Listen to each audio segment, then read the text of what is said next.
So I want to thank everybody. We're heading to Arizona. We have a couple of very big ones in a little while, very big ones. They've all been big. I think you've seen it. You've been witness to it. I don't think anybody's ever seen anything like this in the history of our country politically. There's tremendous support. Poll numbers are very good. You don't see the real poll numbers. We have poll numbers in Wisconsin where we're up one, and yet I see ABC comes out, ABC Washington Post. Of course, they had us 12 down last time. Of course, right before the end, I think they were even, but they had us 12 down about 2 weeks before, and we ended up winning. So, one of those things. But they came out with one down 17, and we have one where we're +1, and most of them have us pretty even in Wisconsin. So they're just suppression polls. It's a shame they can get away with it. It's almost, if you think about it, it's almost like a campaign contribution to the DNC.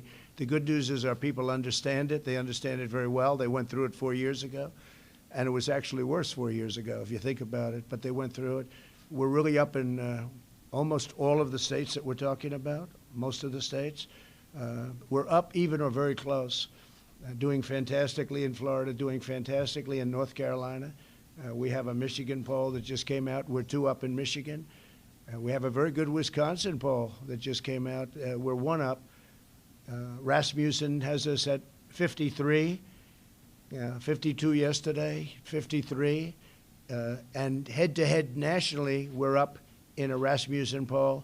And Rasmussen was one of the most accurate 4 years ago. So we tend to look at the ones that were accurate 4 years ago. Pennsylvania, we think we're going to do fantastically there. There's tremendous energy. And we've never seen enthusiasm like this. And I think the honest reporters will say in the history of doing what you're doing, I don't think anybody's ever seen enthusiasm like this. Our voters are going to vote early, but they're really going to vote on Tuesday. They want to wait till Tuesday. That's what the tradition has been. At least the tradition with me happened last time, too. And I'm calling it a great red wave, and I think you're going to see something that's going to be amazing. Some will vote a little bit earlier, but they do want to vote. They want to go to the polling booth and vote for the most part. The early ballots were doing much better than anticipated. We assumed a certain number. I think they are underperforming, and I think on Tuesday we're going to overperform, and we'll see what happens at the end of the day. Hopefully it won't go longer than that. Hopefully the few states remaining that want to take a lot of time after November 3rd to count ballots, that won't be allowed by the various courts, because as you know, we're in courts on that. We just had a big victory yesterday in Wisconsin on that matter. So hopefully that won't be happening, okay?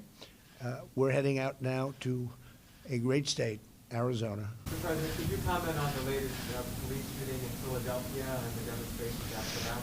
It's a terrible thing. What I'm witnessing is terrible, and frankly, that the mayor or whoever it is that's allowing people to riot and loot and not stop them is also just a horrible thing. I saw the event. Everybody did. It was on television. It was a terrible event. I guess that's being looked at very strongly. We have the federal government is looking at it also. But the rioting in Philadelphia, you have to stop it. They have to stop it. It's a local thing, as you know. We don't send unless we're asked. If they ask for help, we'll be there very quickly. But they should bring in their National Guard if the police need help, and they should do something. You can't let that go on. Again, a Democrat-run state, a Democrat-run city, Philadelphia. We don't have that. We don't have it. The Republicans don't have it. And you'll have more and more of that, and you're going to have it, and you're going to have it strongly. You can't let that happen. You mean the federal government is looking at the shooting, sir? Is that what you're We're looking at the shooting, yes. We're looking at the shooting. And if asked to go in and help, we will do that. We have to be asked, as you know, by the governor. They should be able to handle it themselves. The police, I know the police very well in Philadelphia. I think they gave me an endorsement, and they're not allowed. They were told, I understand, to stand back. To stand back, don't do anything. And people are breaking into stores and walking out with washing machines and walking out with all sorts of things, and it shouldn't be allowed. That's no way to do it. You got to have law and order. You've got to have respect for our police. The police were told to stand back. Now, maybe That's not so, but that's what I was told upon very good authority. You can't allow that to happen.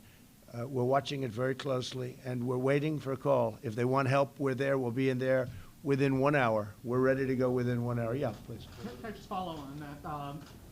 Former Vice President has condemned the rioting, but he's also saying if he's elected president, that he will push for a commission to look into how do you go about diminishing these types of situations with mental health situations, crises. Do you have any response to that? Sure. The former vice president has been doing this for 47 years. He's been doing it badly. This is a group that he supports. He doesn't want to condemn them. I saw that. He doesn't want to condemn them. You have to condemn. You have to be strong. You can't have chaos like that. And he'll be very, very weak. He hasn't gotten, to the best of my knowledge, any endorsements, or certainly if he has, it's very few. I've gotten almost every law enforcement endorsement in the nation. Texas, Florida, Louisiana, Oklahoma, Ohio, almost everyone in the nation. I think we might have even gotten Pennsylvania, which is great, but they have to be able to do something about it. The problem with Joe's all talk and no action. You got to have some action. You can't let that happen. I went to school in that city. I love the city of Philadelphia. You can't let that happen to a wonderful place like Philadelphia. You can't let it happen. Well, I'm going to see you in Arizona. Thank you very much, everybody. Thank you. Condemn the situation.